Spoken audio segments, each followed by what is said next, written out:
तब एकदम से अंग्रेजी में फूट पड़ा। मैंने कहा, sir, I have not come to meet the former Prime Minister of India, neither the Congress President, nor Indira Gandhi's son, nor Jawaharlal Nehru's grandson in his centenary year। 1989 में शताब्दी वर्ष नेहरू का था। नेहरू परिवार इतना नर्म दिल भी नहीं है, आंखों से, तबीयत से, बातचीत से, मुख मुद्रा से। तो राजीव गांधी ने कहा, देन, तो मेरे मुंह से निकला, sir, I have come to meet my hero Feroze Gandhi son. मैंने फिरोज गांधी का नाम क्या लिया, धोखे में लिया। राजीव गांधी की आंखों में कुछ भाव परिवर्तन देखा। वो दोबारा बोलूं, ऐसे करते करते मेरे मन में एक जोश आ गया जो नहीं आना चाहिए था, लेकिन राजनीति में आता है। मैंने कहा, याद रखो, ये सिंधा परिवार कौन है? यह वही है जिसने झांसी की रानी की पीठ पर छुरा मारा है। और ग्वालियर किले के नीचे जो घोड़ा है उसको जाके देखो, घोड़े को, और ग्वालियर के किले की तरह मुंह करके थूक रहा है। हालांकि मैंने गलत बोला, वो इधर देखता है घोड़ा, मूर्ति वाला उधर नहीं देखता है, बोल गया। नेता मंदिर जा सकते थे, चंद्राकर जी और मैं अखिल भारतीय कांग्रेस कमेटी के प्रांगण में बाहर मैदान में पेड़ के नीचे खड़े थे। नेता पकड़ के लाए राजीव जी को। राजीव जी ने कहा, क्या बात है? मैंने कहा, सर, कांग्रेस हार जाएगी। मैं जनरल सेक्रेटरी प्रभारी आपसे कह रहा हूँ। बोले, कैसे हार जाएगी? मैंने कहा, आपने राजनांदगांव से शिवेंद्र बहादुर को टिकट दी ठाकुर, आपने दुर्ग से मोतीलाल वोरा को टिकट दी ब्राह्मण, आपने रायपुर से विद्याचरण शुक्ल को टिकट दी ब्राह्मण, आपने महासमुंद से पवन दीवान को टिकट दी ब्राह्मण, 5 में 4 ब्राह्मण, और भाजपा ने सब ओबीसी को दी। तो कांग्रेस बचेगी कहां से? दोस्तों, इन दिनों मैं अपने संस्मरण आपसे साझा कर रहा हूं। मैं अपनी कॉलेज की जिंदगी को बहुत प्यार करता हूं। मैंने आपसे बार बार कहा है कि मेरी जिंदगी का निर्माण तो मेरे 17 बरस से अगले 6 वर्षों तक, 23 वर्षों तक साइंस कॉलेज रायपुर में हुआ है। इसलिए मुझे अपनी मातृ संस्था बहुत प्यारी लगती है। रायपुर मुझे बहुत प्यारा लगता है। इस शहर ने मुझे जीवन दिया है। लेकिन इसके बाद का भी तो जीवन होता है। मैं वकालत में रहा, राजनीति में रहा, पत्रकारिता में रहा और कई कामों में रहा। वहाँ भी मेरे खट्टे मीठे बहुत तरह के अनुभव हैं। आज मैं कॉलेज लाइफ से आगे चल के, काफ़ी आगे चल के, मैं सियासत के अपने कुछ क्षणों को आपसे साझा करना चाहता हूँ। हो सकता है कि इसमें कुछ लोगों को ऐसा लगे कि मुझे किसी की बुराई नहीं करनी चाहिए, लेकिन जो नागरिक जीवन होता है, मनुष्य जीवन होता है, उसमें बुराई अच्छाई का क्या लेना देना? वो तो सब बराबर है। और वो जीवन क्या जिसमें खट्टे मीठे अनुभव ना हो। मैंने इसीलिए उसको कहा है कि ये राजनीति में कहनी अनकहनी, अनकहनी कई बार कहनी से ज़्यादा महत्वपूर्ण होती है। मैं ईमानदारी से आपसे हलफ उठा के कहता हूँ कि मैं किसी की बुराई नहीं कर रहा हूँ, लेकिन राजनीति में कुछ ऐसी घटनाएं होती हैं, ऐसे वाक़यात होते हैं जिनसे कि हम सबको मिलना जुलना पड़ता है, देखना पड़ता है। आज भी आप उनसे रूबरू हो जाए तो आपको केवल मनुष्य जीवन की विविधताओं के बारे में पता लगेगा। उसको आप इस तरह न समझें कि किसी के बारे में हम कुछ कह रहे हैं तो वही हमारा दृष्टिकोण है। कुछ चुटकुले नुमा घटनाएं हैं, बड़े बड़े जो हमारे नेता हैं उनके बारे में छोटी छोटी बहुत सी बातें हैं। कुछ और भी घटनाएं हैं जो एक दूसरे में गड्ढम गड्ढ होकर इस तरह हो जाती है कि हमको उनको सुनना समझना होता है। मैं राजनीति में बहुत सक्सेसफुल या बहुत सफल नहीं रहा। दुर्ग जिले की राजनीति में था, जिला स्तर का एक कार्यकर्ता था, छोटे मोटे पद भी मेरे पास थे, लेकिन मैं कांग्रेस का सच्चा कार्यकर्ता था। मुझे कांग्रेस पार्टी से मोहब्बत किसी नेता की वजह से नहीं थी जो आजकल हैं या उस समय थे। मैं इस पार्टी को महात्मा गांधी और जवाहरलाल नेहरू की नज़र से देखता था। मैं एक किताब का कीड़ा था, पढ़ने लिखने वाला प्रोफेसर भी था। वकालत के समय भी मैं पढ़ता लिखता रहा, आज भी पढ़ता हूँ। मुझे लगता था कि ये नेहरू की कांग्रेस है, इंदिरा गांधी तक की कांग्रेस है, या उसके पहले गांधी की और तिलक की और पटेल की और गोखले की सबकी रही है। तो एक आदर्शवादिता के साथ में पार्टी में जुड़ा था। इसलिए मुझे कोई पद नहीं मिलता था, क्योंकि राजनीति में जो व्यवहारिक होता है पद उसको मिलते हैं। बहरहाल 1989 का लोकसभा चुनाव आया। तब हमारे शहर दुर्ग के मोतीलाल वोरा मुख्यमंत्री थे। मैं राजनीति में सक्रिय तो था, लेकिन बहुत सक्रिय भी नहीं कह सकता अपने को बड़े स्तर पर। 1989 के चुनाव में लेकिन कांग्रेस बुरी तरह हार गई मध्य प्रदेश में।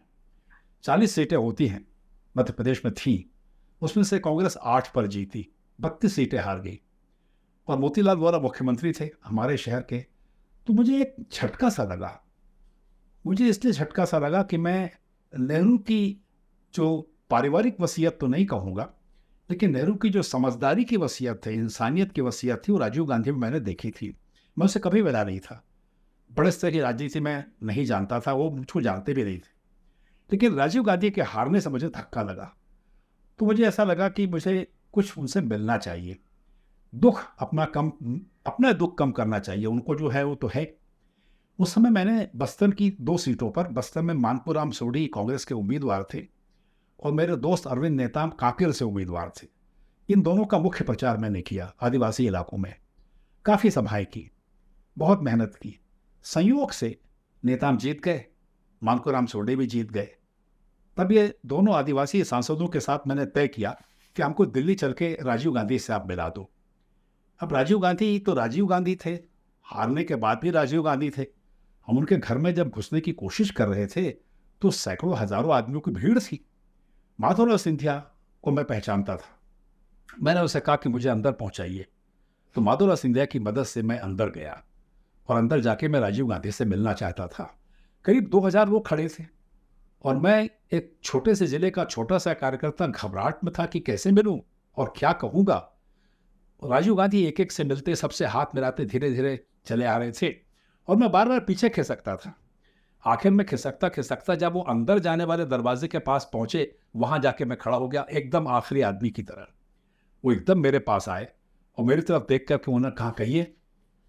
देश का प्रधानमंत्री जो था, कांग्रेस पार्टी का जो हमारा अध्यक्ष था, वो उससे सवाल पूछ रहा था। मैं एकदम से कुछ अजीब सा मुझे लगा कि मैं क्या पूछूं। तब मुझे पढ़ी हुई बात एक याद आई। पढ़ी हुई बातें कभी कभी कारगर होती हैं। मैंने कहीं पढ़ रखा था कि राजीव गांधी को अपने पिता से बहुत मोहब्बत थी और संजय गांधी को अपनी माँ से बहुत प्यार था। तब मैं एकदम से अंग्रेजी में फूट पड़ा।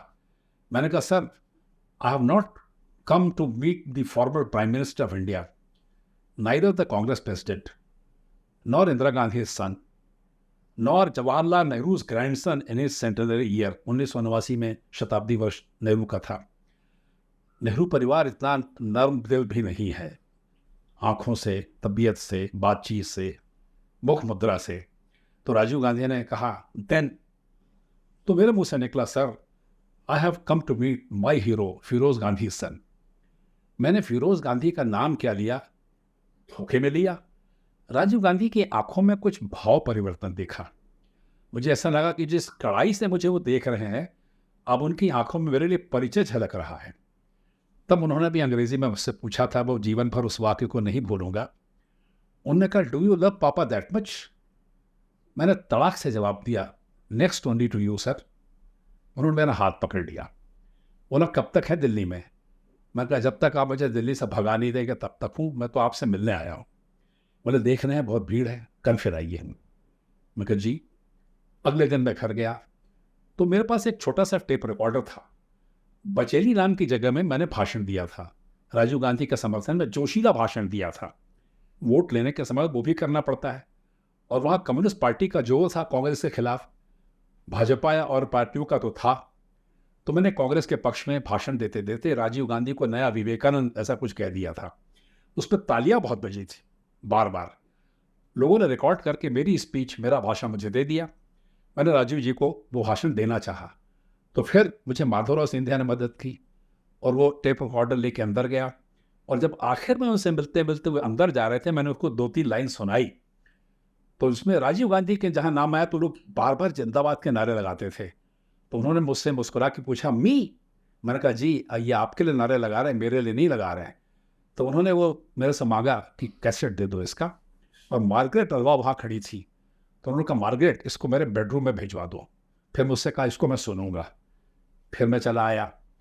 तीसरे दिन फिर उनसे मिला तो उन्होंने कहा कि ठीक है, आपसे बहुत सी बातें हो गई, आप फिर से मिलिएगा, हमको आपसे मिलना पड़ेगा, हमको ऐसा लगता है, आप आइएगा।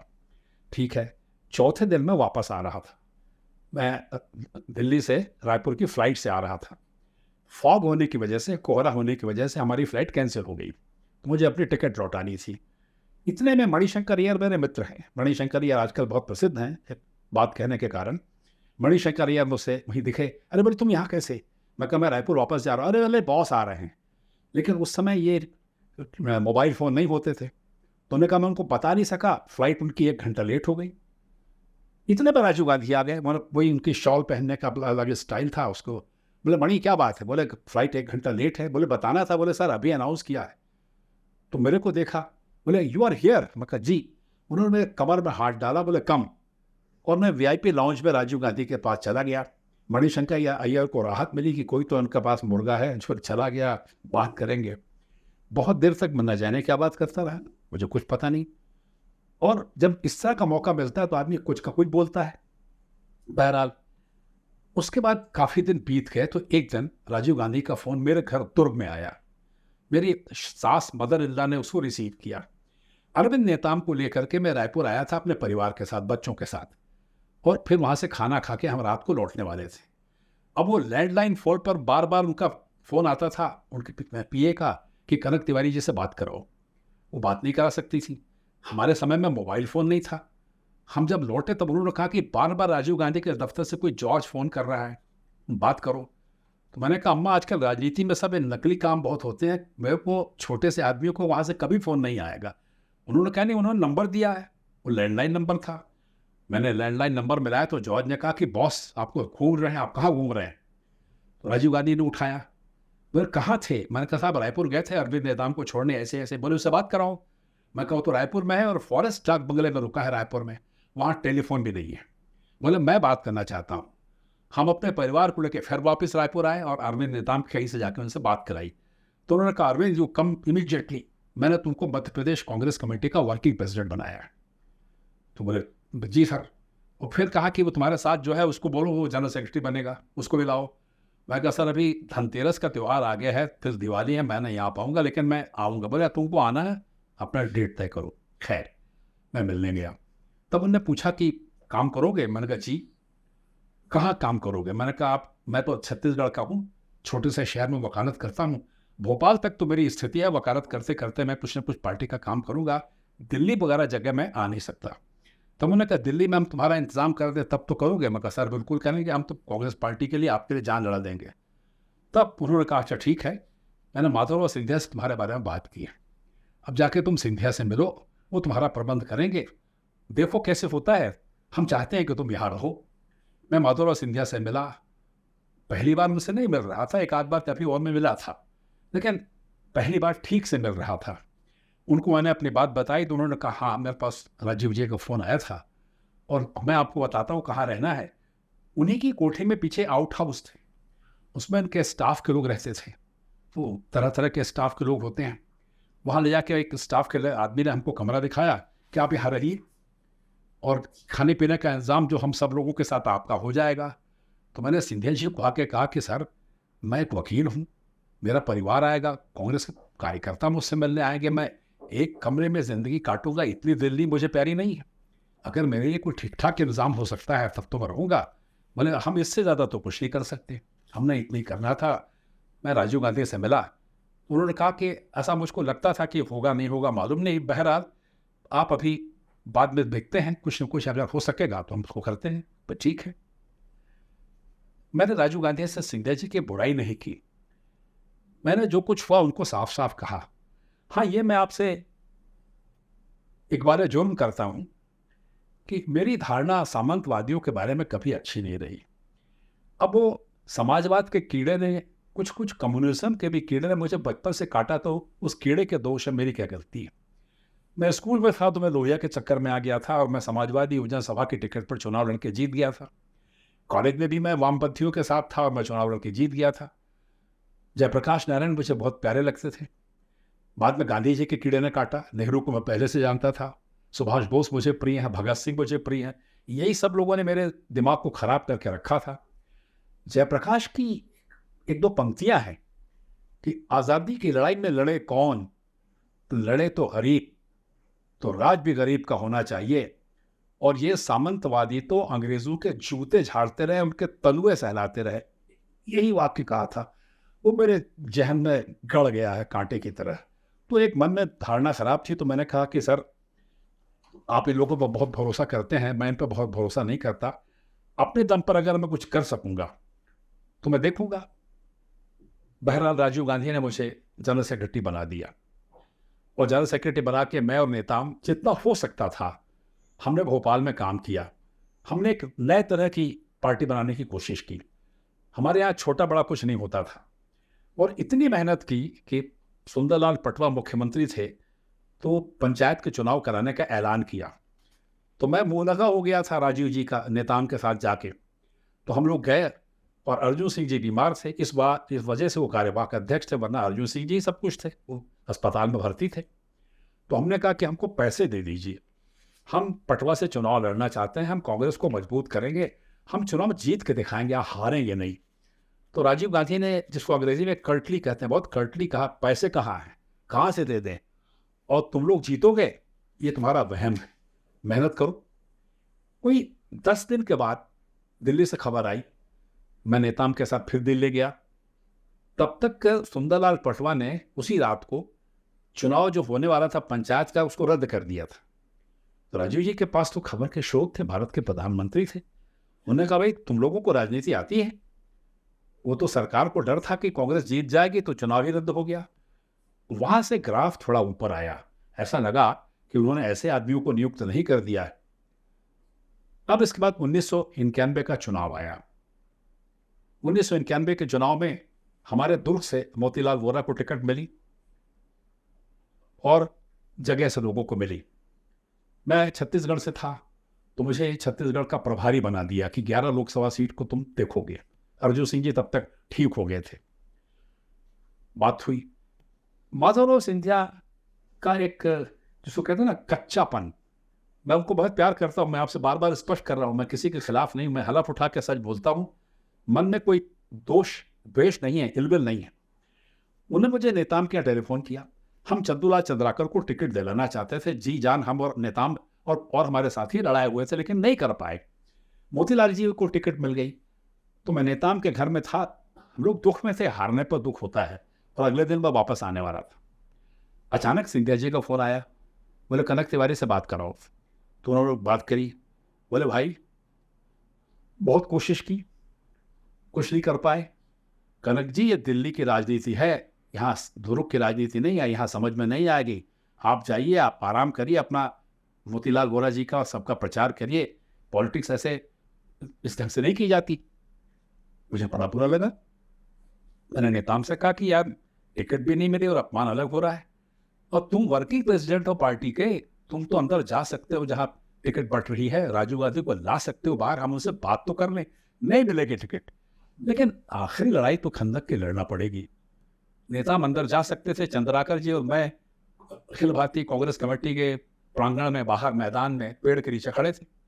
नेता पकड़ के लाए राजीव जी को। राजीव जी ने कहा क्या बात है? मैंने कहा सर कांग्रेस हार जाएगी, मैं जनरल सेक्रेटरी प्रभारी आपसे कह रहा हूँ। बोले कैसे हार जाएगी? मैंने कहा आपने राजनांदगांव से शिवेंद्र बहादुर को टिकट दी ठाकुर, आपने दुर्ग से मोतीलाल वोरा को टिकट दी ब्राह्मण, आपने रायपुर से विद्याचरण शुक्ल को टिकट दी ब्राह्मण, आपने महासमुंद से पवन दीवान को टिकट दी ब्राह्मण, 5 में 4 ब्राह्मण, और भाजपा ने सब ओबीसी को दी, तो कांग्रेस बचेगी कहां से? उनका माथा ठनका। बोले ये तो तुम नए तरह की बात कुछ कर रहे हो। मैं कहा सर आपको जो करना है करिए, शिवेंद्र की टिकट आप नहीं काटेंगे, आपका दोस्त है, अमिताभ बच्चन की बहुत बड़ी हैसियत है, वो छत्तीसगढ़ से सब ऑपरेट करते हैं। पवन दीवान तो साधु आदमी है, उसकी कौन टिकट काटेगा? तो वोरा जी की टिकट अगर आप चेंज करके बदल के मोतीलाल वोरा को हटा कर चंदूलाल चंद्राकर कर दो, हम सब जीत जाएंगे सर। उन्होंने नहीं जीते तो मैंने कहा मुंह नहीं दिखाएंगे आप। उन्होंने नहीं दी, आप मान लीजिए मैं बहुत छोटा कार्य करता हूँ। नेताम ने भी कहा, चंद्राकर जी ने भी कहा, और उन्होंने कहा होगा। टिकट बदल गई, उन्होंने कहा डन, और टिकट उसी समय चेंज कर दी, बदल दी। अब दुष्टता तो मनुष्य के स्वभाव में होती है। एक बहुत बड़ा महाराजा, जो देश का बहुत बड़ा महाराजा परिवार ही है, उससे मुझसे ऐसी कोई बात कह दी तो अंदर चुप गई थी, तो बदले में तो कुछ करना था।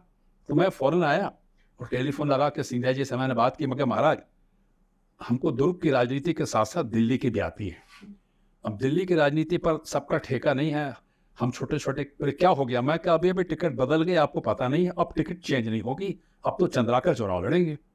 उनको बहुत बुरा लगा होगा जो उन्होंने किया। बाद में श्यामाचरण जी ने, मोतीलाल वोरा ने और लोगों ने, पता नहीं किसने, वोरा जी के टिकट को बचाने की बहुत कोशिश की, लेकिन बच नहीं पाई। आखिरकार चंद्राकर जी को टिकट मिल गई, इससे उनको काफी बुरा लगा। फिर दुर्ग में हमने उनको बुलाया। अब राजनीति में तो सब कुछ होता है। हमने कहा कि चंद्राकर जी का चुनाव तो तब ठीक होगा जब माधवराव सिंधिया का भाषण होगा और वो कहेंगे कि चंदूलाल चंद्राकर सही उम्मीदवार हैं, इनको जिताइए। और क्या करते हैं, उनको आना पड़ेगा। तो दुर्ग का जो पुराना बस स्टैंड है उसके सामने काफ़ी जगह थी, पहले वहीं भाषण होते थे। तो सिंधिया जी आए बोलने, तो तय हुआ कि कांग्रेस कमेटी का जनरल सेक्रेटरी कनक तिवारी और मुख्य अतिथि माधवराव सिंधिया, 2 ही भाषण होंगे, समय नहीं है। तो मुझसे उन्होंने कहा कि तुम पहले बोलो। तो मैंने कहा महाराज आप मुख्य अतिथि, आप बोलिए, मैं तो धन्यवाद प्रस्ताव करूंगा, इससे ज्यादा कुछ क्या करना है। बोले नहीं नहीं, बाद में हम बोलेंगे, आप पहले बोलिए। अब वो थोड़ा बहुत बोलना आता है, तो मैं 1 आध घंटा बोल गया, तालियां बहुत बजी। उसमें माहौल इस तरह का था, राजीव गांधी के पक्ष में माहौल बन रहा था। खूब बड़ी सभा थी, बहुत दूर तक अपना शहर था, देख रहा था लोगों को। जब मेरे बोलने के बाद उनको बोलना था, तो सिंधिया जी बोले तो अच्छा बोलते थे, लेकिन उनको अपने मन में संतोष नहीं हुआ। वहां से हम सर्किट हाउस आए। सर्किट हाउस में मुझे फट पड़े, बोले तुमने मेरे सब पॉइंट बोल दिए तो मैं क्या बोलता। अब मैं छोटा सा आदमी, ये पॉइंट क्या होता है, राजनीति में पॉइंट भी होता है। मैं तो महाराज जो समझ में आया मैंने बोला। बोले मैं सब कुछ बोलना चाहता था, तुमने बोल दिया। मैं कहा सर मैं तो चाहता था कि आप पहले बोले, अब आपने नहीं कहा तो अब चुनाव की राजनीति में समझ में आता नहीं महाराज। और दूसरा क्या था कि हमने मोतीलाल वोरा की टिकट कटवाई है, श्रेय हमने लिया तो है, और चंद्राकर जी को जिताने का ठेका भी लिया है। तो गुस्से में जो बोल गए, छोटे कार्यकर्ता तो यही कर सकते हैं महाराज, बहुत नाराज हो गए। इसी बीच में एक चुटकुला है। सुरेंद्र सिंह वहां के सुपरिटेंडेंट पुलिस थे, वो थाने में बैठे भाषण सुने, थाने के बाजू में था। उन्होंने आईजी एएन सिंह को फोन किया, वो सेक्टर 8 में रहते थे, 32 बंगले में रहते थे। बोले सर जिस हालत में भी हो आप दौड़ते चले आइए, कनक तिवारी भाषण दे रहे हैं, इस समय जोश में है, वो दाम में है।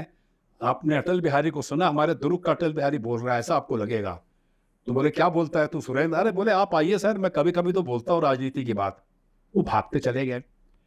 कुछ हिस्सा मेरे भाषण का था, उन्होंने सुना। सुनने के बाद जो भी उनका रिएक्शन हुआ होगा, मुझे पता नहीं।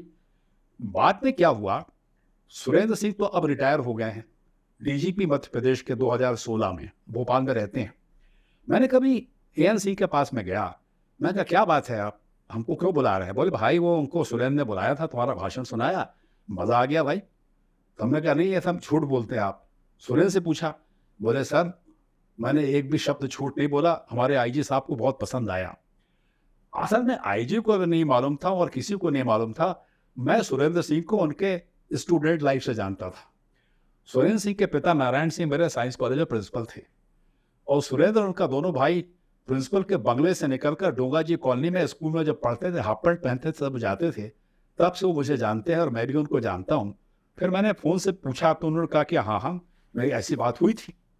सिंधिया जी की फिर से नाराजगी हो गई। अब उसके बाद धीरे धीरे मैं लोगों को लगा कि राजीव गांधी के करीब आ रहा हूँ। राजनीति में ईर्ष्या भी होती है। एक मेरा कुछ नहीं था ना, मैं अमर बेल की तरह, मेरी कोई जड़ नहीं थी, ना कोई पहचान नहीं थी, मैं ऊपर चला जा रहा हूँ, राजीव गांधी से बार बार मिलता था, लोगों को बुरा लगता था। अच्छा मुझे कुछ भी इल्म नहीं था कई चीज़ों का। कांग्रेस का यह दस्तूर है कि प्रदेश स्तर का जो महामंत्री होता है, अगर कोई राष्ट्रीय अध्यक्ष को पत्र लिखता है तो सीधे नहीं लिख सकता, उसे प्रादेशिक महामंत्री, जो प्रभारी महामंत्री होता है उस प्रदेश का, उसको लिखना पड़ता है। मैं नया नया बोल रहा था, मुझे प्याज खाना अच्छा लगता था, मैंने राजीव गांधी को एक खत लिख दिया, और वो खत अंग्रेजी में लिख दिया, जानबूझ के अंग्रेजी में लिखा, क्योंकि हिंदी में राजीव गांधी नहीं पढ़ेंगे तो अंग्रेजी में शायद पढ़ लें, और सोच समझ के लिखा। अंग्रेजी का अध्यापक था, थोड़ी अंग्रेजी खराब नहीं थी, काम चलाओ तो ठीक थी। वो धोखे से चिट्ठी उनके पास आ गई, उन्होंने चिट्ठी खोल के पढ़ा।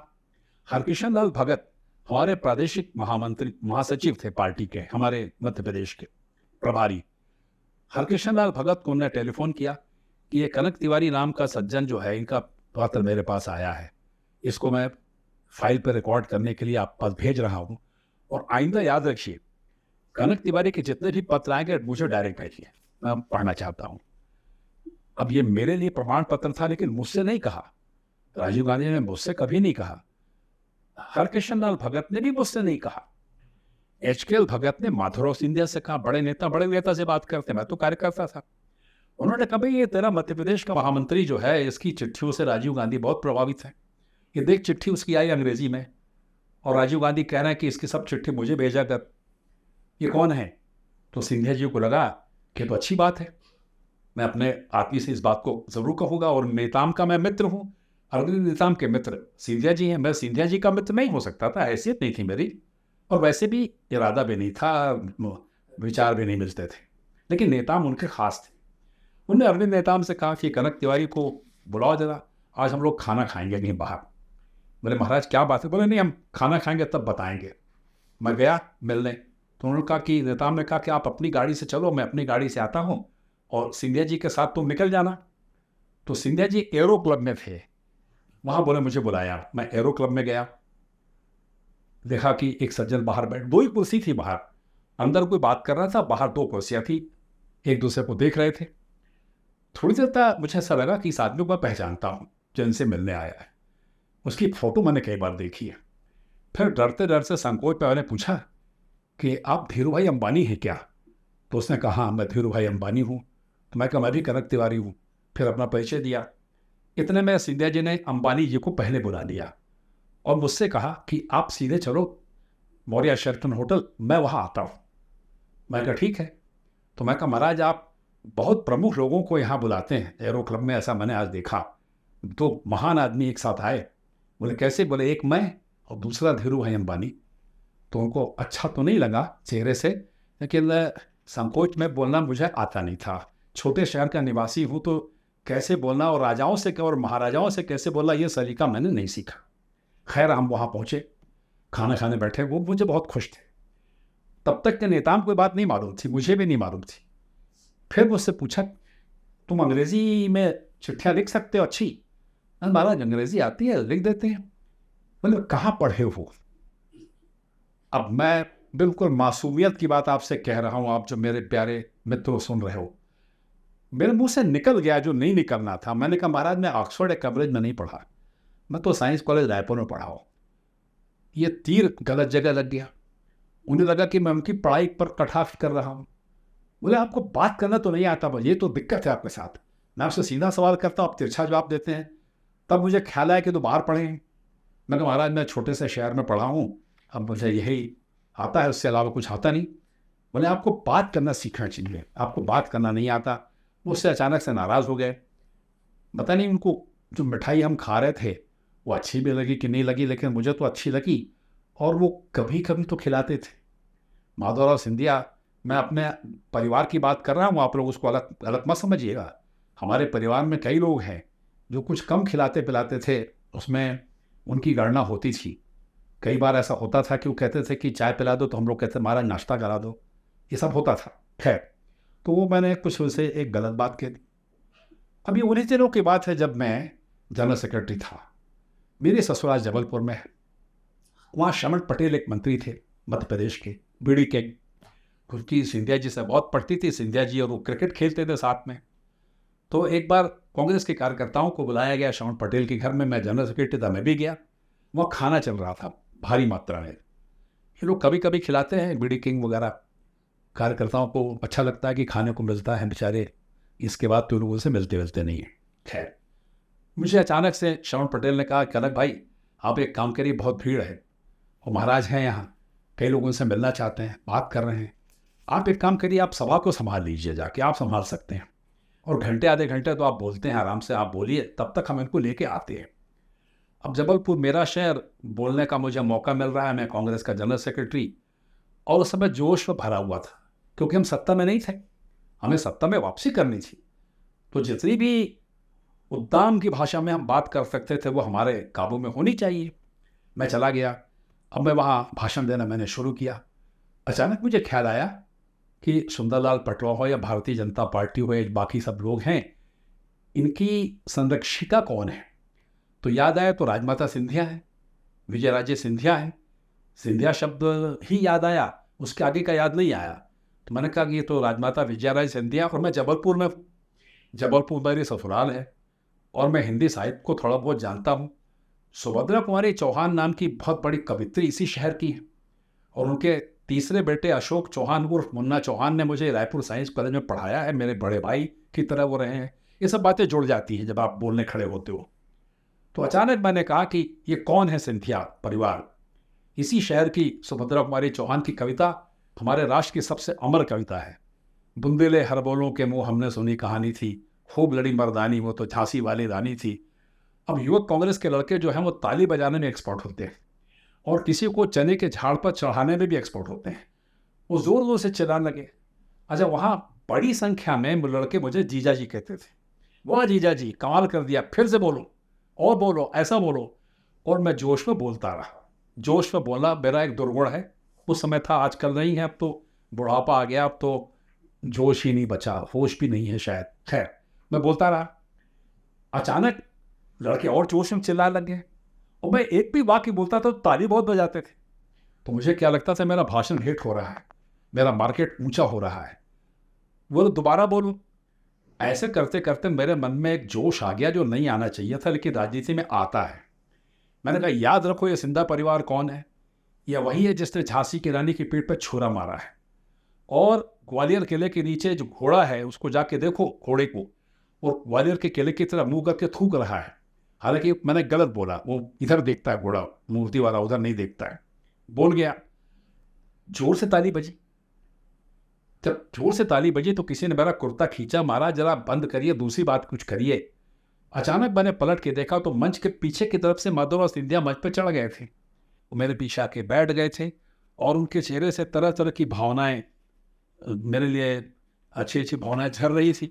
और मुझे नहीं कहना चाहिए था, लेकिन लड़कों ने मुझे फंसा दिया। तो कभी कभी मंच पे जब तालियां बहुत मिलती है तो आदमी गलत सलत यहाँ वहाँ पे बोल जाता है, नहीं बोलना चाहिए। अब ये मुझसे हो गया सो हो गया। और भी कई ऐसे मौके आए जबकि हमारी उनकी पटती नहीं थी, पटना चाहिए थे लेकिन पटती नहीं थी। जब वोरा जी की टिकट कट गई और हम तुर्क में आ गए और वहाँ पर माधवराव सिंधिया प्रचार करने आए और सब कुछ बहुत कुछ हो रहा था, तब उस वक्त कुछ ऐसी बातें हुई जो अच्छी नहीं थी। मैंने सिंधिया जी से अपनी परेशानी के कारण, नेताम चंदूलाल और मैं और हमारे साथी, हमने ये सब झंझट तो की। राजनीति में टिकट मांगने के लिए सब नीचताएं करनी पड़ती हैं। मैं इसको अगर अपनी नीचता भी मानूं तो आपसे मैं एक हमारे जुर्म करता हूं, उस समय मैंने किया होगा। लेकिन वोरा जी की टिकट हट गई, मेरे शहर के मेरे प्रतिनिधि रहने वाले। जब उनकी टिकट कट चुकी, ये तय हो गया, तो एक बी फॉर्म होता है, तो बी फॉर्म जो कलेक्टर को देता है अधिकृत उम्मीदवार उसको मानते हैं। मैं जनरल सेक्रेटरी था। अर्जुन सिंह जी स्वस्थ हो गए थे, उन्होंने प्रभार ले लिया था, तो उन्होंने दोनों बी फॉर्म मेरे नाम से भेज दिए। मोतीलाल वोरा के नाम से बी फॉर्म था, मुझे भेज दिया। नाम बदल गया तो फिर से बी फॉर्म आया, तो वो चंद्राकर जी के नाम से आया, वो भी मुझे भेज दिया मैसेंजर के जरिए, किसी के जरिए। या मैं अर्जुन सिंह जी के बारे में एक शब्द कहना चाहता हूँ। आप में से कईयों का इत्तेफाक नहीं होगा, लेकिन कईयों का इत्तेफाक होगा। मध्य प्रदेश की और केंद्रीय हिंदुस्तान की राजनीति में जो सबसे अधिक प्रतिभाशाली लोग रहे हैं, जिनका भाषा और विचारों पर अधिकार रहा है, जो राजनीति को समझते थे और अपने राजनीतिक कार्यकर्ताओं को पक्का और मजबूत बना सकते थे, उनमें अर्जुन सिंह को मैं अपना बौद्धिक नेता घोषित करता रहा, आज भी कहता हूं। तब मैंने एक तरह से जीत के घमंड में जानकारी लेने के लिए, उनके मन की था लेने के लिए, या सही गलत हो तो नहीं गया ये समझने के लिए उनको फ़ोन किया। मैं कहा, सर ऐसा ऐसा हो गया है, टिकट बदल गई है। वो भोपाल से दिल्ली के वास्ते चल चुके थे। तो मैंने कहा, सर आपको कैसा लग रहा है? या मैं फिर आपको बताऊं, इसको एक बौद्धिक विन्यास की तरह लीजिएगा, आप अन्य तरह से ना लीजिए, क्योंकि मैं उस तरह से नहीं बोल रहा हूं, कलुष नहीं है मेरे मन में, मैं साफ कर रहा हूं। लेकिन अर्जुन सिंह की तारीफ करना ज़रूरी है, इसलिए कि हमको शब्दों का इस्तेमाल करना सीखना चाहिए, जो हमने उनसे सीखने की कोशिश की।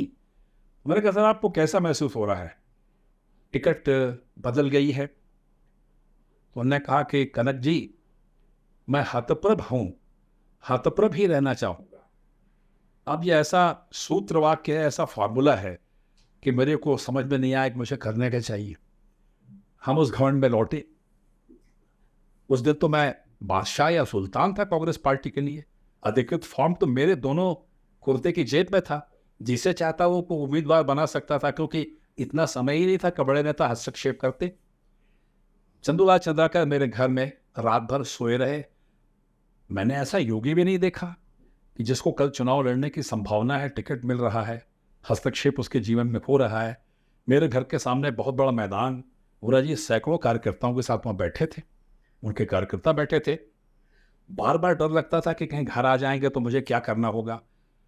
मैं आज भी कहता हूँ कि बुरा जी अगर मेरे घर उस रात को आ गए होते तो मैं शायद बी फॉर्म चंद्राकर जी का दे पाता, इसमें मुझे संदेह है। लेकिन उनकी भलमनसाहत का तकाजा है, वो नहीं आए, लोग बैठे रहे। कुछ और साथियों ने बात करने की कोशिश की कि अगर आप चाहें तो उसको फिर से बदल दें। चंदूलाल चंद्राकर मेरी बेटी के कमरे में, मेरी बेटी का इम्तहान चल रहा था, वो दूसरे कमरे में रात भर पढ़ाई करती रही। चंदूलाल चंद्राकर मेरी बेटी के कमरे में उसके बिस्तर पर एक करवट जो सोए हैं, तो पूरी रात वो करवट से हिले तक के नहीं। ऐसा योगी ही कर सकता है, दूसरा आदमी नहीं कर सकता, लेकिन चंद्राकर जी ने किया और वो टिकट वोरा जी की अंततः कट गई। टिकट कटने के बाद मैंने माधवराव सिंधिया को फ़ोन किया कि मुझसे गलती हो गई है, मुझे आप माफ़ करिए, लेकिन अगर आप उस दिन मुझे पिन नहीं चुभवाते कि तुमको राजनीति आती नहीं, दुर्ग की राजनीति करो, दिल्ली में क्यों फंस गए हो, तो शायद मेरी खुददारी को चोट नहीं लगती। महाराज, मैं सामंतवाद तो नहीं जानता क्योंकि सामंती मैं नहीं हूँ, लेकिन मैं ये कह गया था जो कि आज आपसे शेयर नहीं करूँगा। मैं जातिवाद में विश्वास नहीं करता, वर्णवाद में विश्वास नहीं करता। उनसे मैंने कह दिया था कि मैं ब्राह्मण हूँ और ब्राह्मण को कभी कोई तकलीफ देगा तो भगवान विष्णु को नहीं छोड़ा ब्राह्मणों ने। तो भृगु जी ने लात मारी इनकी छाती के ऊपर, महाराज अगर आप नहीं बोलते। फिर तो सिंधिया जी जो मुझसे नाराज़ हो गए, तो पूरे जीवन मेरी तरफ तिरछी निगाह के देखने के अलावा उन्होंने कुछ देखा नहीं। और आखिरी किस्सा छोटा सा फिर से सुनाता हूँ। मैं इंदौर में राजीव गांधी आने वाले थे, वहाँ से राजीव गांधी का पुनरोदय हुआ। असल सभा वो थी जब राजीव गांधी सत्ता में वापस आने की कोशिश इंदौर में कर रहे थे। मैं भी जनरल सेक्रेटरी था, हमारे साथ मनोहर बैरागी थे और लोग थे। तो हवाई जहाज में हम जा रहे थे, सभी बड़े नेता थे। मेरे सामने में श्यामाचरण जी शुक्ल बैठे थे, सिंधिया जी बैठे थे और मैं थोड़ा पीछे था। श्यामाचरण जी हमारे छत्तीसगढ़ के जननेता रहे, हम उनको भाई मानते थे, पैर छूते थे। तो उन्होंने कहा, कनक सामने देखो बहुत से अखबार हैं, वो अखबार ला के हमको दे दो, पढ़ेंगे ज़रा। मैं चला गया छोटे भाई की हैसियत में और देखा 5, 7, 10 अखबार से उठा लाया, उनको दे दूँ। तो जब लौटने लगा तो सिंधिया जी बीच में मिल गए, उनकी सीट थी। बोले, कनक जी सारे के सारे अखबार श्यामाचरण जी को दोगे, हमें पढ़ने कुछ नहीं दोगे क्या? हम आपके लिए कुछ नहीं हैं? मैंने कहा, महाराज वो इतिहास के पुराने खिलाड़ी हैं, अब उनका वक्त चला गया, अब वो केवल पढ़ेंगे और करेंगे कुछ नहीं। महाराज आप तो इतिहास पुरुष हैं, आप तो जिसका चाहे उसका इतिहास बिगाड़ देते हैं। हमारे यहाँ मोतीलाल वोरा का इतिहास आपने बिगाड़ दिया, हमारा इतिहास बिगाड़ते बिगाड़ते नहीं बिगाड़ पाए, तो हम आपको अखबार क्या देंगे? आप तो खुद ही अखबार हो। उनका जो चेहरा था मुझे आज भी याद है, मैं उनकी स्मृति में प्रणाम करना चाहूँगा। ये खेल कूद की बातें थी राजनीति में, इसको गहरे से मत लीजिएगा, इसमें बुराई का कोई लेना देना नहीं है। लेकिन जीवन में ऐसी बातें नहीं होती तो हम साधु पुरुष की हैसियत से केवल क्या संस्कृत के श्लोक पढ़ते रहते थे या हम एक दूसरे को आदरणीय कहते रहते थे? सब खेल होते हैं, साम दाम दंड भेद, राजनीति में सब कुछ होता है। लेकिन मैंने उनको सम्मान के साथ गुगली बॉलिंग फेंक फेंक करके उनका विकेट गिराने की कोशिश की, बदतमीजी कभी नहीं की। एक भारतीय राजनीति का एक अजब किरदार हुआ जिसका नाम आप सुनेंगे, अमर सिंह। वो पता नहीं कैसे किरदार थे, मैं नहीं जानता। अमर सिंह से मैं कभी नहीं मिला। एक बार में जब सिंधिया जी ने मुझे फिर एक बार बुलाया और खूब डांटा, बोले तुमको समझ में नहीं आता, कुछ भी करते रहते हो, मुझसे ठीक से बात तक नहीं करते हो और तुम किसी के प्रति वफादार नहीं हो सकते।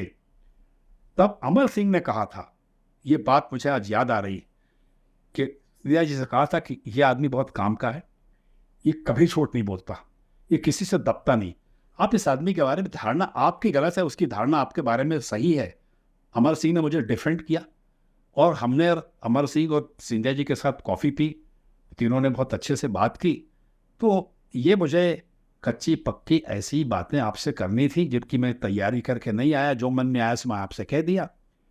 अब बात करने का मेरा यही शऊर है, पहले तेवर था अब वो ढीला पड़ गया है, आप मुझे झेल लेते हैं, आपकी कृपा है।